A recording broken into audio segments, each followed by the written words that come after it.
Always alerting, always tracking. This is Next Weather. All right, everybody, we are back here with Next Weather meteorologist Dave Warren and Cindy Pressler. I'm Chief Meteorologist Happy Barron, Hurricane Specialist, and we are going to be talking about all things weather and what has been happening so far this week. And boy, this has been a soup. So I've decided to put a palm tree here because that's exactly what we've been dealing with.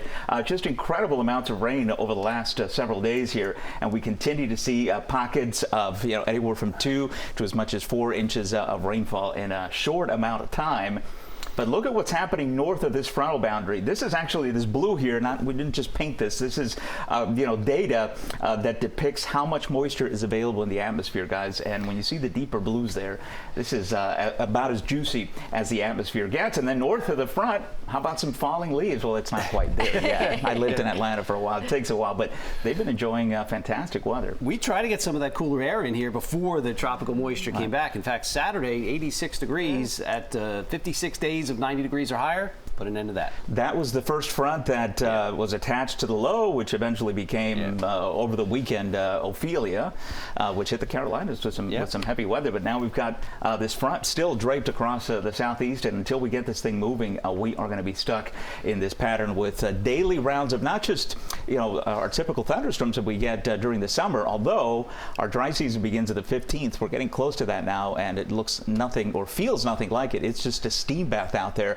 and this is like a Picasso or Monet. I'm not too good with the art, but that is quite something. Where is Florida there? Well, let's pop it out and show you what's happening from Miami-Dade County. And there you see the pockets. This is also radar estimated data from just the last 5 days, but the rain's been going on for over a week at this point. But there you see the pockets. Everybody has filled in. It's just a matter of whether you got one of the lucky ones down towards Homestead, upwards of half an inch. But then we've had these training storms, particularly across the interior and into Broward, where we've seen anywhere from I was clocking 6 to 9 inches of rainfall in some areas up there. To see numbers like that, and then just it takes a little shower, and you have more flooding, so flood advisories coming out as soon as the rain picks Palm up. Beach County seems to be the area that really gets a lot of this rain. Everything's been heading that direction, all northerly flow, everything heading that way. So that's the county that got a flash flood warning just a couple of days ago. We saw 9 inches of rainfall in just a short amount of time. So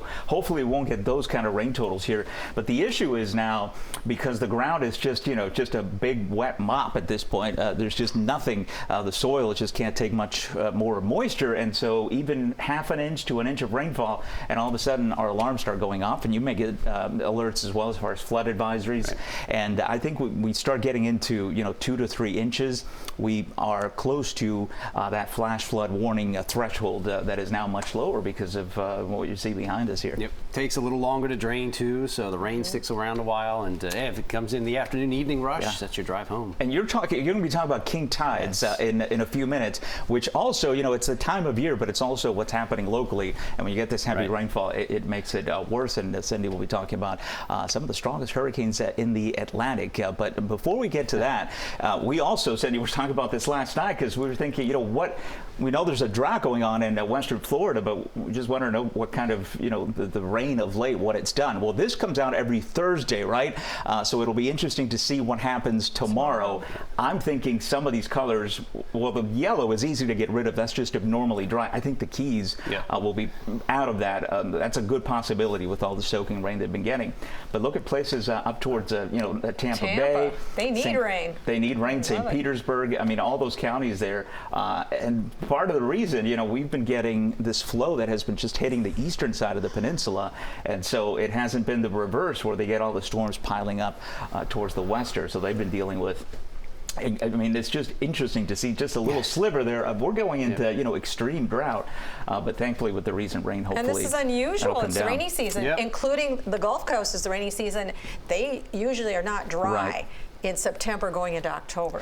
And despite some tropical systems that have come through, a lot of the rainfall was displaced to the north, and so they weren't even able to tap into that. But I think that will be changing. And of course, for us, important to note, Broward, Miami-Dade, not even abnormally dry. We are super saturated here in some spots, and we're, I think, upwards of 10 inches now, 10 inches above average for the whole year. So we got, we can stop raining now through mid-October, and we would still be doing just fine. All right, so let's let's get to the tropics, because we've been talking about this, pattern that has set up these storms that have been going north, and we love that, and we think that's going to continue. But just where we are as far as the season, boy, we're coming down quickly here as we get into October. This is the last month that we really, of course you can get hurricanes in November. We've seen them all the time, but the anxiety just starts dropping a little bit once you get through October with nothing particularly here in Florida. So hopefully our next month will do just that, and these storms will continue to head up to the north. But it's just, we always talk about it always takes one, and we're coming up on the anniversary, of course, of one of the worst storms to hit Florida last year with Ian. Here is the list. Can you see the names behind me? We're running out of space. Rena is not on the board, I should say, but it's coming. We're feeling, like this tropical wave in the Eastern Atlantic is definitely going to be Rena. So then that takes us, we have 4 names left. We may make it to a tropical storm or Hurricane Whitney, guys. Yeah, and then we go into the supplemental list, not the Greek alphabet, which would be new. And that's that. I remember the first time, was it 2004? Right. I believe we went through. We had never seen anything like that, and then we did it again. And so they thought, you know what? In case we get some super strong storm that begins with alpha, we better start coming up with a list. And that's just another indication. We tied this to climate change as well, and how much more activity we get in the tropics, how much more intense storms. And so now we have this secondary list. I haven't even checked the name for the next list, so hopefully that's a good karma. We won't have to get to it, but the next 4 we could be checking off. We've certainly have done that with Philippe, which has been a mess of a storm. It looks impressive, and some of the thunderstorms today are trying to wrap around the center, but it just hasn't had much luck with all this wind shear coming in out of the southwest. You still want to watch it closely, though. It's moving to the west and is impacting some of the islands. So when you see the cone over the islands, that could set off some alarms. Absolutely. And we'll talk about that in a second, because when you wake up this morning, you're thinking, well, all of a sudden this cone is going into all the islands here and into Puerto Rico. It's going to be a big rain maker is what we're thinking right now. But it is something to watch. And then there's that tropical wave. We have to move that a little further to the west, because that's catching up with Philippe, and that's the one that will take over, I think, really, and become tropical storm and eventually potentially Hurricane Rena. There are the computer model forecasts that we talk about all the time. And hopefully this is going to be a fish storm as well. So we love calling them that, because that's what other shipping lanes and things, but away from land masses, we like that. Even the more aggressive westerly moving ensembles and some of the models here eventually do make that curve. It's just a matter of when that'll happen. We're feeling good about that. But here is the the movement as far as this European model. Notice we lose what your eyes would go to as far as a Philippe. It is going to be just an open wave over Puerto Rico, Dominican Republic, Haiti, so you'll be getting some rain, and then there's that tropical wave that will be called Rena eventually. But to Dave's point, as we talk about well, I thought we had the track in there, but we don't like to show you the track because we like we like to repeat this at night, and so that obviously changes with each advisory. But if you have interest in Puerto Rico, it is going to be a heavy rain event. All right, what is this 215 on the board here? From time to time we discuss what's going on in the tropics and so forth. And one day we were running, what is the strongest hurricane as far as winds to ever develop anywhere in the Pacific or in the Atlantic? Well, that happens to be Patricia, and that wasn't that long ago. It was 2015, 215 mile-per-hour winds. Rare to have that happen, and that's only happened maybe one other time too with Nancy. Back in '61, and there's been controversy with that. They've gone back, and as far as the estimates were overdone, and so really, Cindy, this is the one, 215. We've never seen a tropical cyclone reach this intensity as far as wind. And what Cindy's alluding to there is, we talk about pressure as well, which goes obviously, back a ways, or not just a few years ago. The storm I'm thinking of, as far as 800 millibar pressure, when you go below 900, that is a very limited list of names that we talk about out there. I believe it was Wilma. And when Wilma, and we'll talk about that in a second, when Wilma hit, obviously it wasn't at its peak, and most of these names you're about to see aren't. But 215, that takes the cake, and that was verified by research, and the 215 is going to stick hopefully for a long time, because Cindy, here we are with Alan, Alan, in rest on the list. 1980, you might remember that one, 190 mile per hour winds, and then it kind of drops down to 185, down to 180. But I know we all remember Irma with 180 mile per hour winds. Now, this was not the strength at landfall, though. Right. Fortunately, that was not the issue. Right. I mean, it's wind, but that's what meteorologically we focus on the pressure, because that's what the ultimate strength of a storm is measured by. But the effects on land, this is what causes the damage, and this is what causes the devastation. And really, one of the reasons we don't have a Category 6, that's a damage scale. We talk about the Saffir-Simpson. We talk about category anything above 159 mile-an-hour winds. It's always fascinating because the damage, you can't tell the difference between 159 and 300, let's say. It all is just, complete devastation on the ground, which is why we don't have Cat 6s.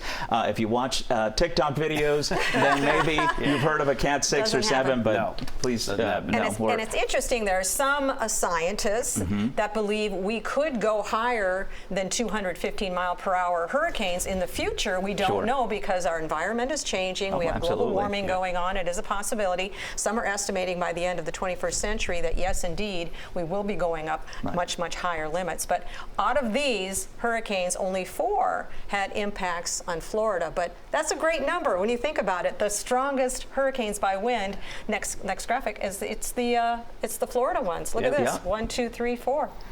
Wilma, Labor Day, that was storm number 3, before we started naming storms. And Labor Day was a Cat 5 when it made landfall in the Keys. Cat 5, Labor Day, Cat 5, 1992, Andrew, and then again a Cat 5 with Hurricane Matthew across Mexico Beach. The only 3 Cat 5s, by the way, that have ever hit Florida at landfall. So there've only been 3. So, hopefully in our lifetime we won't see another one. But as Cindy alluded to, as the climate continues to warm, these storms become stronger. And so the chances of one hitting at that intensity just continues to climb. Well, Dorian was close, but very close. But just Dorian gave a lot of people some headaches and stomach aches, and it was a formidable storm. And when you talk about something this close at 185 mile-an-hour winds, right around Labor Day. Yeah, and then Labor Day, a lot, the technology wasn't there. This is pre-satellite era, and so it was, it was difficult to tell people what was coming. We just didn't know. We depended on ships, and it was slow getting out the word, which now, of course, thankfully, we don't have that issue. One last thing before we leave you, because this is seasonal and happens every year between September generally and through December. Right around the equinox. This was from 2 years ago, but you'll see scenes like this coming up here in the next few days. That's all over Marina. Should be able to walk out to these docks, but right around this time of year, the moon and the earth, the sun, right over the equator, and that has a stronger pull on the tide. So these next few high tides, the highest tide is expected to be Saturday morning. We will see coastal flooding. There's already alerts out, and we're going to continue to see that here over the next few days because we got the sun right over the equator. First day of fall. It was on last Saturday.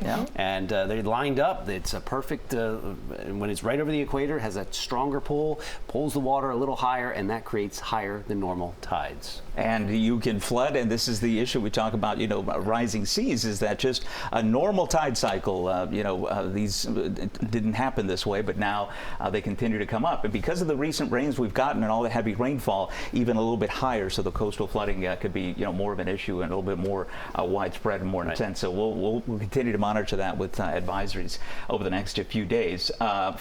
People keep saying it doesn't feel like fall, but in Florida, the typical high temperature is still 88. So in a way, it does feel like fall. We just want the fall where the leaves were blowing in our first graphic here, but that's going to be... But do we?